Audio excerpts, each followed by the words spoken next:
Viewers, welcome to echo voice over. அது August 2001 mister பார்க்குக்கும் இசபெல்லாக்கும் ஒரு அழகான பொன் கலந்து பிறக்குது. அந்த கப்பலோட ஆசையெல்லாம் ஆள் நடமாட்டமே இல்லாத ஒரு இடத்துல ஒரு வீடு வாங்கி இயற்கையோட இயற்கை ரசிச்சுக்கிட்டே வாழணும் தான். பெல்லா பிறந்த உடனே அந்த ஆசை நிறைவேறிச்சு. சுற்றி நிறைய மரங்களோட ஒரு அழகான வீடு அமைஞ்சிச்சு. டவுன்ல இருந்து மிஷினோட சேர்ந்து மிஷினாவே மாறிக்கிட்டு மிஷினாவே ஓடிட்டு இருக்கிறதோட இயற்கையான சூழல்ல நிம்மதியா வாழலாம் அந்த வீட்டுக்கு வந்துட்டாங்க பெல்லா ஃபேமிலி. வாழ்க்கைய ஒரு வரம் நினைக்கிற அளவுக்கு சந்தோஷமா வாழ்றாங்க. ரொம்ப பிரைவசியான இடம். இந்த இடத்துல பெல்லா ஃபேமிலியை தவிர வேற யாருமே இருக்கிற மாதிரி தெரியல. டைம் போகுது, பெல்லா வளர ஆரம்பிக்கிறா. பெல்லாவுக்கு அங்க இருக்கிற ஒரே என்டர்டைன்மெண்ட் பாத்தீங்கன்னா ஒரு மனிதனால் உருவாக்கப்பட்ட ஒரு லேக் தான்.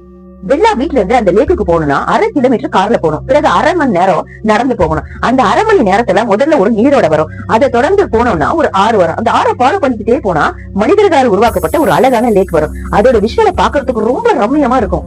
பெல்லா வளர்ந்துட்டா. ஸ்கூல் முடிஞ்சு காலேஜ் போறா. ஹாஸ்டல்ல தங்கி படிக்கிறதுனால அவ அப்பா அம்மாவையும் அந்த லேக்கையும் ரொம்ப மிஸ் பண்றா பெல்லா. அது 2019 ஜூன் மாசம் 6ஆம் தேதி பெல்லா ஹாஸ்டல்ல இருந்து லீவுக்கு வரான். பெல்லா ஹாஸ்டல்ல இருந்து லீவுக்கு வந்தனால உடனே அவங்க அப்பா அம்மாட்ட சொல்லிட்டு நேரா லேக்குக்கு போறான். கார் எடுத்து நேரா லேக்குக்கு போனவ எப்பவே கார் நிக்கிற இடத்துல நிப்பாட்டுறா.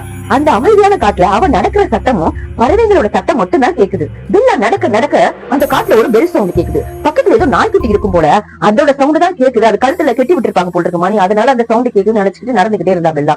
லேக்குக்கு வந்த பெல்லாவுக்கு ஒரு பெரிய அதிர்ச்சி. தலை வெட்டப்பட்ட மிருகத்தின் உடம்பு மட்டும் அப்படி லேக்குல கிடக்குது. ரத்த கரை பறிஞ்சு கிடக்குது. அந்த மிருகத்தை எந்த மிருகம் வேட்டையாடின மாதிரி தெரியல. யாரோ கத்தி வச்சு வெட்டின மாதிரி இருந்துச்சு. ஏன்னா ரத்த கரெல்லாம் அங்கங்க செதறி கிடந்துச்சு. இதெல்லாம் பார்த்த பெல்லாவுக்கு மைண்ட் அப்படியே ஸ்ட்ரெஸ்ல மைண்ட் அப்செட் ஆயிட்டா. அவளுக்கு என்ன பண்றது ஏது பண்றதுன்னு தெரியல. ஏன்னா இந்த காட்டு அவ ரொம்ப நாள் வரா. பட் இந்த மாதிரி ஒரு இதை பார்த்ததே கிடையாது. அதனால ரொம்ப அப்செட் ஆயிட்டா. பெல்லாவுக்கு மறுபடியும் அந்த மணி வச்சு கேட்க ஆரம்பிச்சிருச்சு. பெல் சவுண்ட் கேட்டுக்கிட்டே இருந்துச்சு. சம்திங் ஏதோ ஸ்டேஞ்சா இருக்கு. இனிமே இந்த லேக்க இருக்க வேண்டாம் நினைச்சிட்டு வேகமா நடக்க ஆரம்பிச்சா பெல்லா நடக்க நடக்க அந்த பெல் சவுண்ட் கேட்டுக்கிட்டே இருந்துச்சு. அந்த நேரம் பார்த்து கரு மேகங்கள் சூழ்ந்து மழை வர ஆரம்பிச்சிருச்சு. மழை வரனால தரைய முனிஞ்சுக்கிட்டு வேகமா நடக்க ஆரம்பிச்சா பெல்லா. அவ வேகமா நடந்து போய்கிட்டே இருக்கும் போது திடீர்னு அவ தலையில ஏதோ வேகமா வந்து பட்டுச்சு. என்னன்னு பார்த்தா லேக்ல இறந்து கிடந்த மிருகத்தை யாரோ உடம்பு தலையை சேர்த்து தச்சு மரத்துல தொங்க விட்டு இருந்தாங்க. இதை பார்த்தோம்னா அவளுக்கு ஒரு பயம் ஆயிடுச்சு. யாரோ ஒரு சைக்கோ கில்லர் இங்க இருக்கிறான் அப்படின்னு நினைச்சா. நடந்தா வேலைக்கு ஆகாது, ஓடுவோம்னு சொல்லி ஓட ஆரம்பிச்சா பெல்லா. அவ ஓட ஓட அந்த பெல்லோட சவுண்ட் இன்க்ரீஸ் ஆகிட்டே இருந்துச்சு. அவளை ஒரு உருவம் ஃபாலோ பண்ண மாதிரி ஃபீல் பண்ண ஆரம்பிச்சா பெல்லா. அந்த சைக்கோ பக்கத்துல வந்துட்டான்னு நினைச்சு இது வரைக்கும் ஓடாத ஸ்பீட்ல ஓடினா.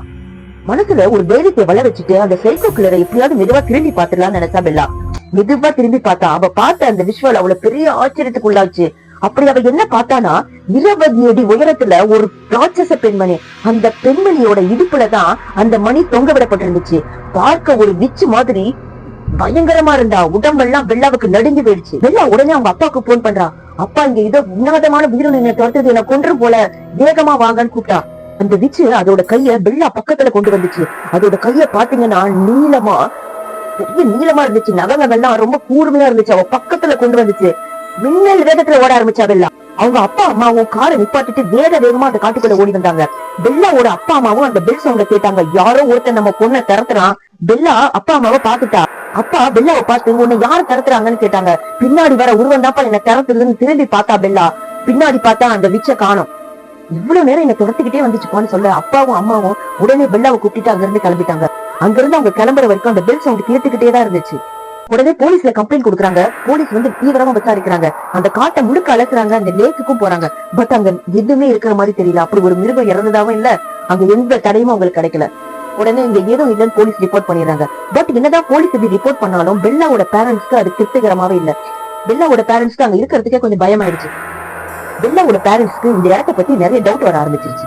சோ அவங்க பக்கத்துல இருக்க கிராம மக்கள் கிட்ட இந்த இடத்த பத்தி இந்த லேக்க பத்தி விசாரிக்கிறாங்க. அங்க போய் விசாரிக்கும் போது அங்க ஊருக்கு ஒரு தகவல் கிடைச்சது. அது என்னன்னா அந்த தகவலை கேட்டு பெல்லா ஃபேமிலி வேற லெவல் அதிர்ச்சி ஆறாங்க. என்னன்னா 100 வருஷத்துக்கு முன்னாடி அந்த காட்டுல ஒரு பெரிய உயிரினம் வாழ்ந்துதான் அந்த மனிதர்களை வேட்டையாகி அந்த காட்டையே அடிச்சிருக்கு. அதனால அங்க யாருமே போக கூடாதுன்னு தடை விதிச்சிருக்காங்க.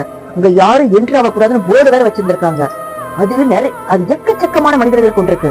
இதெல்லாம் இந்த கிராம மக்கள் சொன்ன உடனே பெல்லா ஃபேமிலி இனிமேல் இங்க இருந்து ரிலாக்ஸ் பண்ண வேண்டாம், ஒண்ணு வேண்டாம்னு நேரா சிட்டி லைஃப்க்கே வந்துட்டாங்களாம்.